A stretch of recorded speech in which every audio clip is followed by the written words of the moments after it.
मागच्या काही काळापासून महाराष्ट्रामध्ये सातत्यानं होत असलेल्या पाऊस आणि पुरामधून महाराष्ट्र अजूनही सावरलेला नाहीये। याच अनुषंगाने बोलण्यासाठी माझ्यासोबत स्वाभिमानी शेतकरी संघटनेचे नेते राजू शेट्टी आहेत। शेट्टी साहेब, परिस्थिती बघतोय काय सध्याचे, तुम्ही लोकांमध्ये जाऊन आलेले आहात, लोकांच्या भावना काय आहेत सध्याच्या?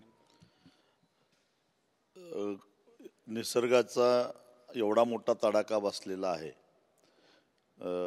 लोकांना विशेषतः शेतकऱ्यांना न पेलण्याच्या पलीकडे सगळं झालेलं आहे। आणि अशा परिस्थितीमध्ये सरकारची भूमिका ही काही योग्य दिसत नाही।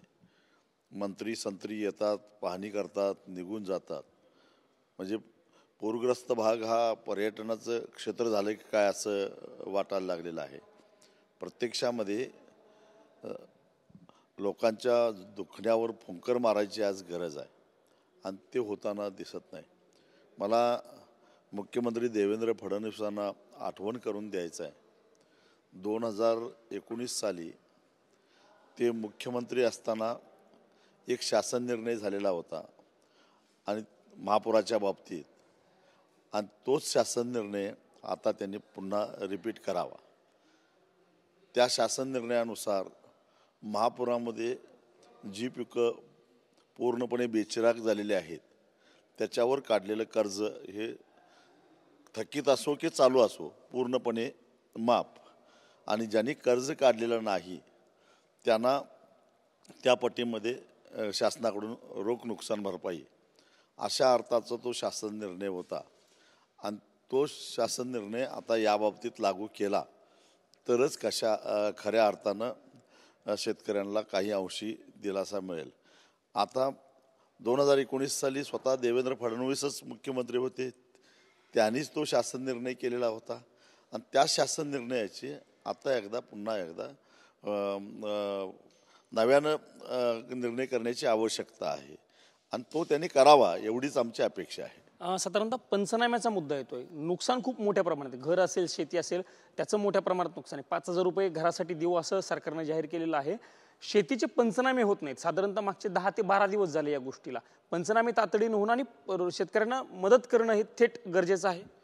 मराठवाड्यामध्ये प्रामुख्यानं सपाट जमीन असल्यामुळं पाणी लवकर ओसरत नाही आणि त्यामुळं लगेच पंचनामा होणं अवघड आहे, जमिनीपर्यंत पोचणं शक्य नाही।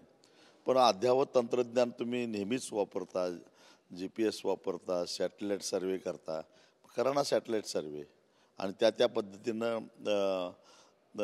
जे बाधित क्षेत्र आहेत, आम्ही असं म्हणत नाही सरसकट सगळ्यांनाच मदत करा, पण जे बाधित आहेत ज्यांचं नुकसान झालेलं आहे त्या सॅटेलाईट सर्वेद्वारे ते चित्र क्लिअर होतं, त्यांना तातडीनं मदत करा आणि ते 2019च्या शासन निर्णयाप्रमाणे करा तर काही अंशी दिलासा मिळेल। त्यावेळी ज्यांचं घर पूर्णपणे बेचिराख झालेलं आहे त्यांना 1 लाख रुपये शासन मदत देऊन पुन्हा प्रधानमंत्री आवास योजनेतून नवीन घर मंजूर केलेलं होतं, त्या पद्धतीची अंमलबजावणी आता पुन्हा करावी। सर, शेतकऱ्यांच्या बांधावरती आम्ही सोबत आहोत हे सांगण्यासाठी मंत्री असतील, नेते असतील, ते जात आहेत, पण लोकांचा रोष खूप आहे। 2 दिवसापूर्वी जेव्हा सदाभाऊ खोत गेले होते तेव्हा लोकांनी त्यांना तिथून काढता पाय घ्यावा लागला होता लोकांच्या रोषाच्या समोर। बच्चू कडूही म्हणतात लोक तुम्हाला मागे पळून मारतील। लोकांचा रोष असा आहे, मग बांधावरती जाऊन मदत कशी करायची असा एक प्रश्न उपस्थित होता। बांधावर जाऊन मदत करायची गरजच नाही आहे, फक्त मदत जाहीर करा आणि प्रशासनाला तातडीनं ती मदत पोचवायला सांगा। मंत्री कधी मदत करत नसतात, थेट सरकारी मदत मंत्री कसं देणार? चेक बिक वाटायची भानगड करूच नका तुम्ही, पहिल्यांदा शासन निर्णय करा आणि तातडीनं शेतकऱ्यांच्या खात्यावरती पैसे जमा करा। तातडीनं खात्यावरती पैसे जमा करण्याची मागणी आहे। कर्जमाफीचा एक मुद्दा आहे, मुख्यमंत्री म्हणतात की योग्य वेळ येईल, योग्य वेळ आली की मी ती कर्जमाफी करू। मुहूर्त पाहिजे असेल तर पंचांग घेऊन जातो त्यांच्याकडे, पण मुहूर्त कधी देणार आहात? एकदा काहीतरी सांगा। अहो आज आता 4-8 दिवसानंतर पाणी जाईल, खरीप तर बेचिराख झालेलाच आहे लक्षात घ्या, पण आता रब्बीची पेरणी घातीनं करावी लागेल। किमान रब्बीच्या पेरणीसाठी काही बियाणं, कारण आता रब्बीमध्ये जास्तीत जास्त हरभरा किंवा ज्वारीच पेरू शकतो, त्यासाठी एखाद्या खताची गोणी हे द्यावं लागेल. तर मागचं तर गेलंच, आणि मागचं गेलं म्हणजे नुसतं गेलं नाही, सगळा खर्च घेऊन गेलं. दुष्काळ आणि ओल्या दुष्काळामध्ये फरक हा आहे, दुष्काळामध्ये शक्यतो पेरण्याच होत नाहीत, त्यामुळं खर्च करायचा प्रश्न येत नाही, किंवा दुष्काळ पडला तर केवळ पेरणी केलेलं बियाणंच वाया जातं. परंतु ओल्या दुष्काळामध्ये असं आहे की पूर्व मशागत, पेरणी, आंतरमशागत, फवारणी, रासायनिक खतं सगळं केलेलं असतं. फक्त कापणी करायची शिल्लक राहिलेली होती. आता ती कापणी करायची परिस्थितीच राहिलेली नाही, परंतु ते जे कुजलेलं पीक आहे ते काढायला मात्र कापणीपेक्षा जास्त खर्च येणार आहे. म्हणजे इथं आमदनी चव्हाणी खर्चा रुपया अशी अवस्था ह्या पूरग्रस्तांची झालेली आहे. तेव्हा त्यांना आत्ता मदत करणार नाही तर तुम्ही योग्य वेळ कुठली आहे तुमची, ती त्याचा मुहूर्त तरी सांगा, तारीख तरी सांगा. एक शेवटचा प्रश्न विचारतो.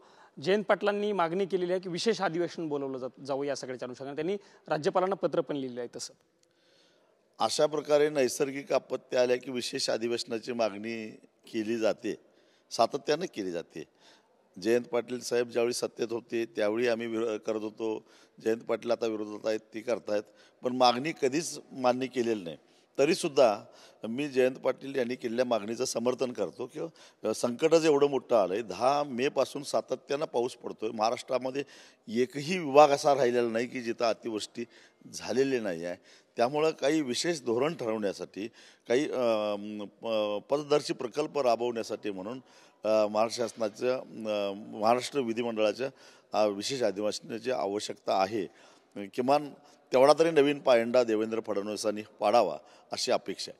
निश्चितच हे राजू शेट्टी होते आणि त्यांनी म्हटलेलं आहे की देवेंद्र फडणवीसांनी विशेष अधिवेशन घेऊन तो नवा पायंडा पाडावा. असं म्हणत असतानाच मुहूर्त नेमका कधी तुम्ही काढणार आहात ते आम्हाला सांगा, की पंचांग घेऊन आम्ही तुमच्याकडे येऊ, असा टोला देखील मुख्यमंत्री देवेंद्र फडणवीस यांना राजू शेट्टी यांनी मारल्याचं आपल्याला बघायला मिळालेलं आहे. कॅमेरामन राकेश कुमार सह मी प्रमोद जगताप, TV9 मराठी, नवी दिल्ली.